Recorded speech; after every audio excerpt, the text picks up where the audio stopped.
ನಾರಶೆಟ್ಟಿಹಳ್ಳಿ ಹಿರಿಯ ಪ್ರಾಥಮಿಕ ಶಾಲೆ 2017-18ನೇ ಸಾಲಿನಲ್ಲಿ ಮಕ್ಕಳ ದಾಖಲಾತಿ ಕೊರತೆಯಿಂದ ಶಾಲೆ ಮುಚ್ಚಲಾಗಿತ್ತು. ನಿನ್ನೆ ಕ್ಷೇತ್ರ ಸಮನ್ವಯ ಅಧಿಕಾರಿ ಶಂಕರಪ್ಪನವರಿಗೆ ಶಾಲೆಯನ್ನ ಮತ್ತೆ ಪ್ರಾರಂಭ ಮಾಡಲು ಗ್ರಾಮಸ್ಥರು ಹಾಗೂ ಪೋಷಕರು ಮನವಿ ಕೊಟ್ಟಿದ್ರು. ಈ ಹಿನ್ನೆಲೆ ಇಂದು ಕ್ಷೇತ್ರ ಶಿಕ್ಷಣಾಧಿಕಾರಿಗಳಾದ ಎಲ್ ಜಯಪ್ಪನವರು ಸ್ಥಳ ಪರಿಶೀಲನೆ ಮಾಡಿ ಪೋಷಕರ ಮನವಿಯನ್ನು ಸ್ವೀಕರಿಸಿದ್ರು. ಪೋಷಕರು ಹಾಗೂ ಗ್ರಾಮಸ್ಥರು 11 ವಿದ್ಯಾರ್ಥಿಗಳನ್ನು ದಾಖಲು ಮಾಡುವುದಾಗಿ ತಿಳಿಸಿದ್ರು. ಕ್ಷೇತ್ರ ಶಿಕ್ಷಣಾಧಿಕಾರಿಗಳು ಮಾತನಾಡಿ, ಪೋಷಕರು ಮಕ್ಕಳನ್ನ ದಾಖಲು ಮಾಡಿದ್ದಲ್ಲಿ ಇಲಾಖೆಯಿಂದ ಉಪನಿರ್ದೇಶಕರಿಗೆ ವರದಿ ಮಾಡಿ ಅನುಮೋದನೆ ಪಡೆದು ಶಿಕ್ಷಕರನ್ನ ನೇಮಕ ಮಾಡಿ ಬಿಸಿಯೂಟದೊಂದಿಗೆ ಶಾಲೆ ಪ್ರಾರಂಭಿಸಲಾಗುವುದು ಅಂತ ತಿಳಿಸಿದ್ರು.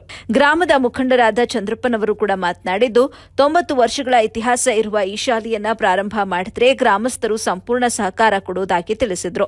ಬಳಿಕ ಕ್ಷೇತ್ರ ಸಮನ್ವಯ ಅಧಿಕಾರಿಗಳಾದ ಶಂಕರಪ್ಪನವರು ಮಾತನಾಡಿ, ವೈಯಕ್ತಿಕವಾಗಿ ಮತ್ತು ಇಲಾಖೆಯಿಂದ ಎಲ್ಲ ಸೌಕರ್ಯ ಸೌಲಭ್ಯಗಳನ್ನು ಶಾಲೆಗೆ ಕೊಡಲು ಸಹಕರಿಸುವುದಾಗಿ ಹೇಳಿದರು.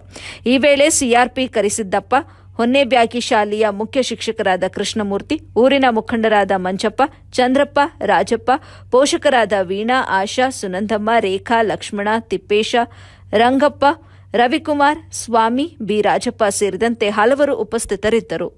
ವರದಿ Nallur Mohammed Asif, AB news, Channagiri.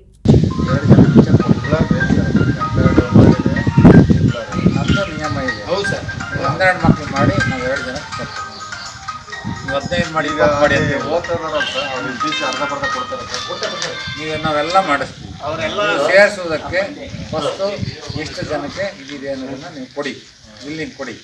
So ನಾವು ಇಮಿಡಿಯೇಟಾಗಿ ಏನು ಮಾಡ್ತೀವಿ, ಸೊ ಈಗ ಹೊಸದಾಗಿ ಡೈಸ್ ಕೊಡೋದು ಹೋಗ್ತಿದ್ದಲ್ಲ, ಡೈಸ್ ಕೊಡ್ತೀವಿ. ಸೊ ನಿಮ್ಮಿಂದ ಪ್ರಸ್ತಾವನೆ ತಗೊಂಡು ನಾವು DDPI ಕಳಿಸ್ತೀವಿ.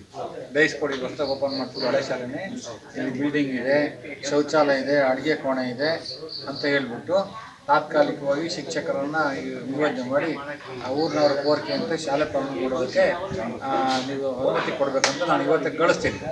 ಬಟ್ ಮಕ್ಕಳು 12 ಆದರೆ 2, 12ರೊಳಗಾದರೆ 1 ನೀವು ತಿಳ್ಕೊಳ್ಳಿ. ದಾಖಲೆಲ್ಲ ಒಟ್ಟು ಯಾರು ಬೇಜಾರಾಗಿ